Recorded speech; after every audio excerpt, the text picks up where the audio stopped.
Good afternoon. This week we'll continue our conversation about South Carolina after the Civil War and during Reconstruction. President Andrew Johnson, who succeeded Lincoln after his death, appointed an upcountryman, Benjamin Franklin Perry, as provisional governor. Perry had been an old Unionist prior to the Civil War, and he gave Perry, as provisional governor, the authority to organize state government and to prepare South Carolina for readmission to the Union. A constitutional convention in 1865 met in Columbia at the First Baptist Church. The convention first reluctantly repealed the secession ordinance, and this was at Governor Perry's suggestion, although Johnson had said that they must declare it null and void. The convention acknowledged that slavery had been abolished. The slaves in South Carolina, having been emancipated by the action of the United States authorities, is the way it appeared in the record. It did allow, for the first time in this new Constitution of 1865, for the people of South Carolina to elect their governor. We were the last state in the United States to allow the people to elect the governor. Prior to that, the governor had been elected by the General Assembly. The convention also removed property qualifications for office, and it made the districts, in other words, really the counties, the representation basis for the House of Representatives, and it abolished the old parish system, which gave a disproportionate share of representation to Charleston and the Low Country. And like all of the constitutions we have had to this point, it was not sent to the people for ratification. The General Assembly, under this new Constitution, met in the chapel at the University of South Carolina, ratified the 13th Amendment of ending slavery, and in a special session in December 1865, passed what were called the Black Codes. And in essence, what the Black Codes were about was to keep the newly freed persons in a status as close to slavery as possible. It said right off the bat, these people are not entitled to social and political equality with white persons. And for the first time in our state's history, it defined race. You may find that strange given the preoccupation with all Americans with race, but South Carolina by law did not define race before 1865. And now it said you had to be 7/8 white in order to be a white person. Or conversely, if you had 1/8 of your ancestry colored, then you were considered African American. Interracial marriages were prohibited. Free persons of color could not freely travel in South Carolina. They could not enter into certain trades or professions without paying exorbitant license fees. And this was particularly hard on the former free persons of color in Charleston who were barbers and bricklayers and carpenters. Now they could no longer apply their trade unless they paid exorbitant licenses. And there was special courts set up for persons of color. You couldn't own a weapon without permission of a district judge unless you were a landowner, and then only a hunting weapon. The terms master and servant were used throughout the document. Governor Perry argued that the codes protected persons of color. Former Confederate officials James Chestnut and Edmund Rhett thought they were political dynamite, and they were. Within 10 days, the military commander of the District of South Carolina declared the Black Codes invalid and proclaimed that the laws of the state applied equally to all persons. The Black Codes in South Carolina and other southern states caused an intense reaction in Congress, and we now begin the period of what's called Congressional Reconstruction, where the most radical wing of the Republican Party, led by Charles Sumner, decided that not only were the southern states going to have to do certain things, they weren't going to get back into the Union right away. and they were going to be forced to toe the line from Washington. When Congress convened, the names of representatives from southern states were not called by the clerk of the House. Therefore, they were not seated. South Carolina's representatives, or those elected in 1865, had gone to Washington to be seated in the U.S. House. They were not. The Radicals then passed the Civil Rights Act over President Johnson's veto, and Congress also passed the 14th Amendment. Now, the 14th Amendment is discussed a lot. What did it do? It provided for citizenship. The 13th Amendment had freed the slaves. The 14th Amendment dealt with citizenship. All persons born or naturalized in the United States are citizens of the United States and of the state in which they reside. No law can be made which will infringe the basic protections granted to all U.S. citizens. And all males over 21, except for Native Americans, were given the right to vote. And there were provisions actually for punishing states if they denied persons the right to vote. That's never been used, but it's there on the books. It also, the 14th Amendment, said any person who had taken the oath to support the Constitution and then gone on to serve and take the oath of office for another government would not be able to hold civil or military office in the United States. And the debt incurred by the United States government during the war would be paid. The debt that the southern states individually and the Confederate government had incurred would not be paid. That was just gone. Now, President Johnson actively worked against the 14th Amendment. He was already at loggerheads with Congress. They didn't like him. He did not like them. Johnson had an unfortunate personality. Besides that, he drank a little bit too much. When Congress was up for election in 1866, President Johnson said, "This is a referendum on my way of Reconstruction or the Radicals' Reconstruction." And Johnson and his friends were swept out of office, and the radical Republicans triumphed with a veto-proof Congress. In 1866 and 67, the General Assembly tinkered with the black codes by eliminating references to race. Governor Orr denounced the 14th Amendment, and the legislature refused to ratify it. And so Congress passes two Reconstruction Acts. Again, reorganizing the South, setting up stipulations for readmission to the Union. With the exception of Tennessee, these acts declared that no state governments existed in the South and established military districts. South Carolina was in the 2nd Military District along with North Carolina. And it set up requirements for readmission to the Union. Voter rolls should be open to all citizens, and that meant all males over the age of 21. There was to be a new constitutional convention in the southern states based upon new voters, and the Constitution must be ratified by the people. And all old military organizations, the Washington Light Infantry, other traditional militia groups, were to be disbanded.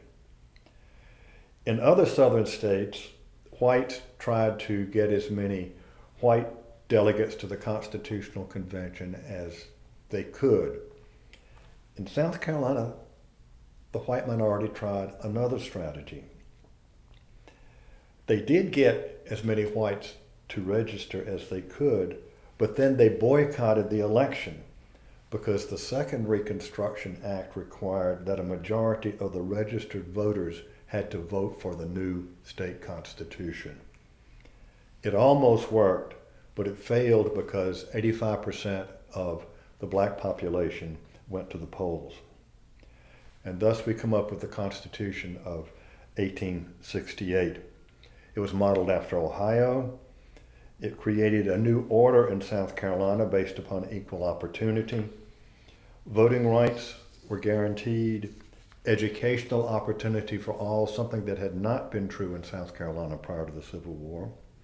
Real county government didn't last very long, but only the one time that in South Carolina we actually had governments closest to the people and reflecting their will was during Reconstruction under the 1868 Constitution.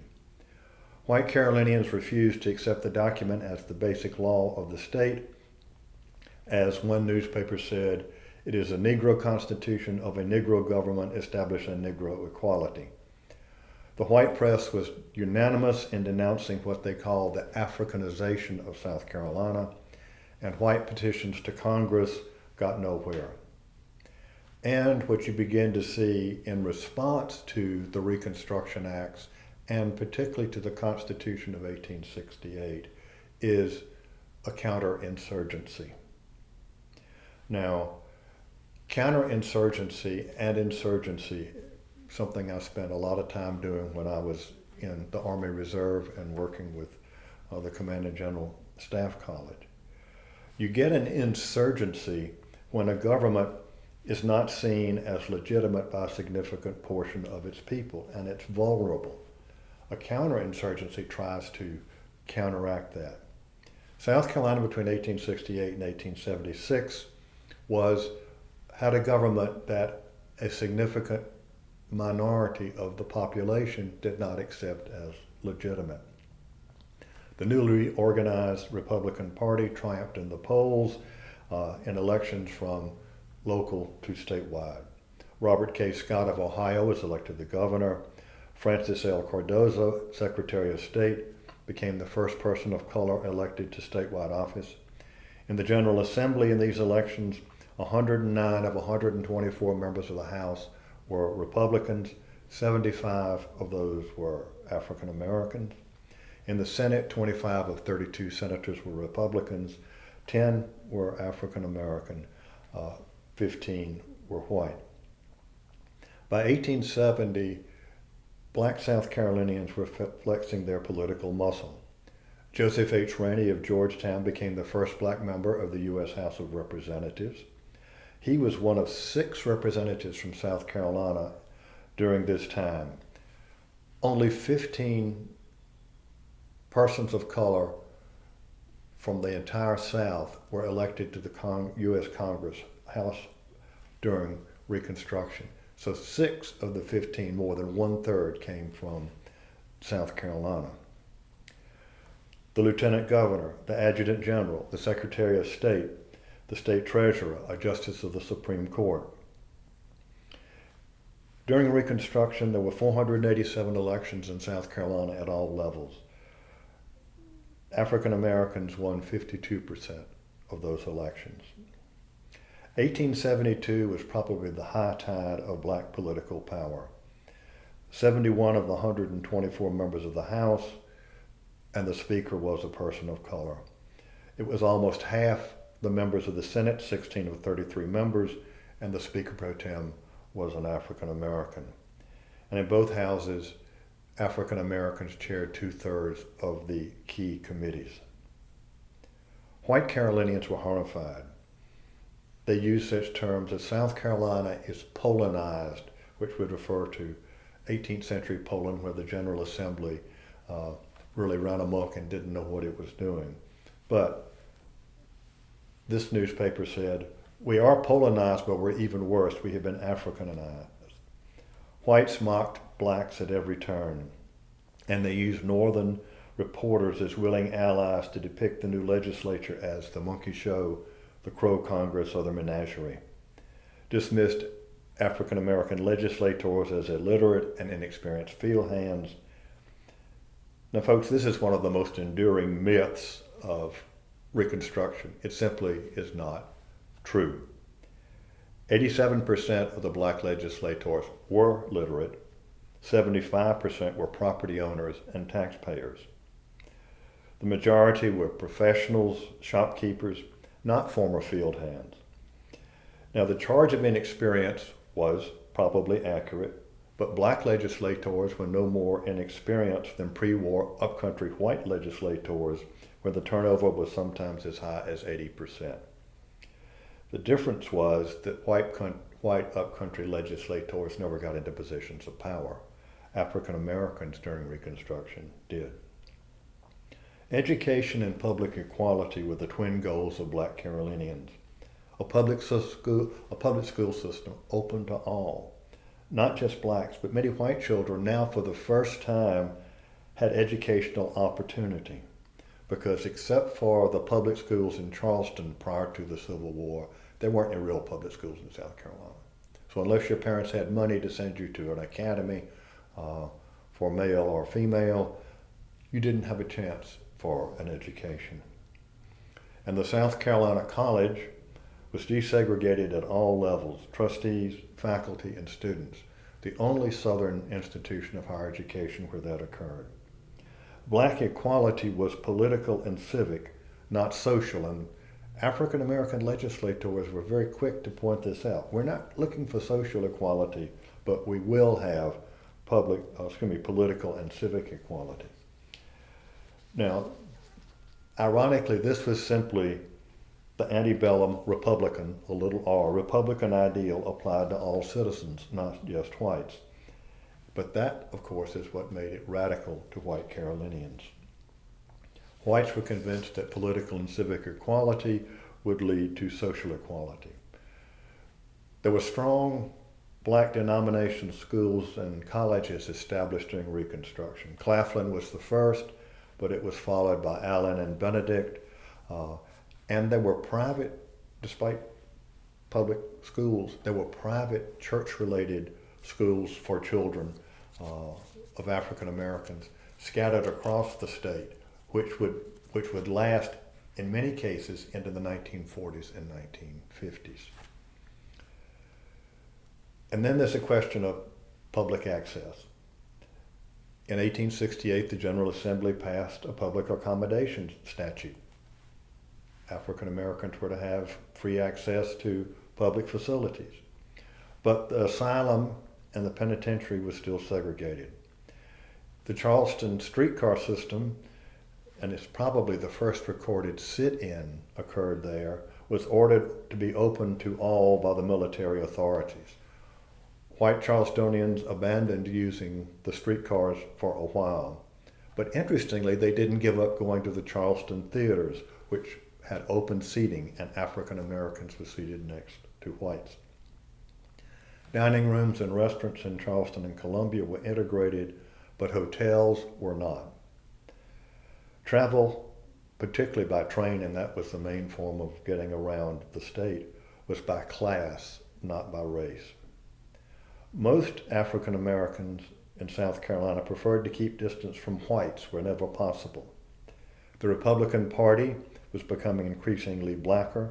It had no intention of being a big tent, and it used the General Assembly to gerrymander districts. And there was voting fraud. But the Achilles heel of Reconstruction was graft and corruption. Now, that was not unique to the Republican Party, to South Carolina or the South. For example, the Tweed Ring in New York, which was a notorious political ring, was Democratic. And as a sidebar, you need to know that money made from the Tweed Ring. One of the Tweed heirs purchased a beautiful Impressionist painting, which ended up in Columbia, South Carolina, and now hangs in the Columbia Museum of Art. But the source of that money for that painting was graft and corruption. Official malfeasance, misconduct, and chicanery reached their zenith or their nadir between 1872 and 1874. And it was a sordid record unmatched in any other Southern state. Governor Scott and State Treasurer Niles G. Parker were so blatant in their corruption that the Republican legislators tried to impeach them. And Governor Scott actually used state funds to bribe enough legislators so he avoided conviction. Native son Franklin J. Moses Jr. of Sumter carried corruption to new levels. He had a bond scam in collusion with New York bond companies. 2 bonds were issued for everyone authorized, but both were backed by state credit. The state supported a Blue Ridge Railroad scheme, and New York brokers hired 2 former Confederate generals, Martin W. Gary and Matthew C. Butler, to convince a white taxpayers convention that all was well. And both these individuals, who would end up leading the overthrow of the Reconstruction regime, received wonderful financial rewards for their services. A Charleston reporter began to write an expose on what was essentially a real scandal, and of course he was fired from his job. The Democratic mayor of Charleston was so corrupt that a combination of reform Republicans and outraged whites ousted him for a Republican ticket. Corruption undermined programs, especially education, designed to help black citizens and the state's economy. Greenville was so inactive in terms of economic activity that it was referred to as slow hole. William Ellison, a free person of color before the war, had been a millionaire. His estate was not worth more than $100,000 afterwards. The war, wrote Charlestonian John Berkeley Grimble, has ruined us.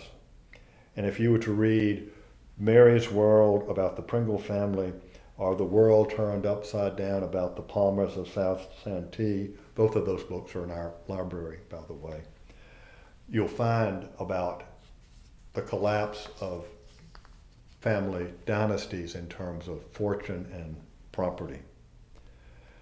And of course, these wartime losses were accompanied by a depression in 1873. Charleston, south of Broad, began its decline into one of the worst slum areas in the state. Interest rates for farmers ranged from 18 to 36% a year. Now, I want to repeat that. When we're now dealing in an era of almost negative interest rates, 18 to 36% a year. Cash meant a farmer could get a ton of much needed fertilizer for, in today's dollars, $929. But if he had to carry it, in other words, take out a loan, that same ton would cost him almost $1,700. And very few farmers in South Carolina had $929 cash, or their equivalent back then, to pay for the fertilizer. Economic distress fueled white resentment, but the real issue was power. And economic issues gave whites an acceptable political cover in their insurgency against the Reconstruction regime. Now, in looking at insurgency, and again I'm going to draw on my military experience, the first duty of any government is to protect its citizens and maintain order. Insurgents across the state showed government supporters that it could not protect them. Most modern insurgencies have to convince their constituents that the governor they oppose is not legitimate. You didn't have to convince white South Carolinians that the government, at least to them, was illegitimate. And the methods used by insurgents: propaganda, economic retaliation, harassment, assault, assassination, murder. After 1868 Constitution was adopted, the U.S. Army began to withdraw troops from South Carolina. And by the fall of 1868, there were only 841 in the entire state. Now, if you read older histories, they will talk about the thousands and thousands of troops that were stationed in South Carolina. After 1868, that wasn't the case. Law and order was now in the hands of locals. There was a spate of murder of local officials. It was not coordinated, but it was the work of individual dens of the Ku Klux Klan. They targeted the Union League, which was a Republican organization, and the core of Republican Party strength. Republican officials were stymied, as had been the British in 1780. Who was the enemy? Whites erected barriers of impenetrable silence. Local courts, filled political hacks, were ineffective. And any African American in South Carolina willing to press charges suffered immediate retaliation, which could range from being tossed off his farm to being killed. Terrorizing a civilian population is one of the tactics of 20th and 21st century insurgencies. Any government supporter or family member is a target. And I want to stress that, our family member. Women and children were not exempt from being physically assaulted or killed during this period. So anybody who was a person of color, women, children, the elderly, were all victims of Klan attacks. The fall of 1868, things got so bad that Governor Scott contacted Wade Hampton and told him that if the violence didn't stop, that there would be a race war. Hampton sent an address that was published in the state's newspapers appealing for the preservation of order and the mention that continued violence might provoke federal intervention. And that's something that white Carolinians were careful and actually scared of, not just during Reconstruction, but all the way till the 1890s. They were scared if they reacted too harshly, even more than they were, against the black population, that the army would come back. And the Klan went underground immediately. Scott got his peace, but the incident demonstrated that while the Republicans held reins of power, the state's white minority held the real power. There was peace, but only because former General Wade Hampton published a letter that said, "Boys, you better be good or we're going to have the Union Army back." Governor Scott organized a new state militia, and although required by law to participate, white South Carolinians did not, although African Americans did. Now, another persistent myth about Reconstruction is that the Klan was formed in reaction to black militia. Just the opposite is true. The Klan appeared 2 years before the militia was organized or the Republican Party began looting the state's treasury. Wade Hampton's plea worked for 18 months. Then in 1870, violence exploded across the state and continued unabated until the end of Reconstruction. Black militia units varied in effectiveness. Corruption and inept leadership weakened some. White Republicans often did not let units pursue perpetrators of violence. The ineptitude of state officials emboldened insurgency. In Williamsburg County, no Republican official could speak in public without an armed guard. In Lawrenceville, 2,000 armed whites murdered 9 Republican office holders, including a legislator, a probate judge, and a constable. In York County, 80% of white males rode with the Klan. Weekly night rides in the county terrorized black residents. 11 African Americans were murdered, 600 were whipped, and black schools and churches were burned. Blacks did not always just accept the terror. They retaliated with a weapon that became a favorite response, and that was arson. Governor Scott and other Republican officials appealed to Washington for help, but without much result. And I think I will stop there, and we'll continue this conversation next week about Reconstruction and what came after.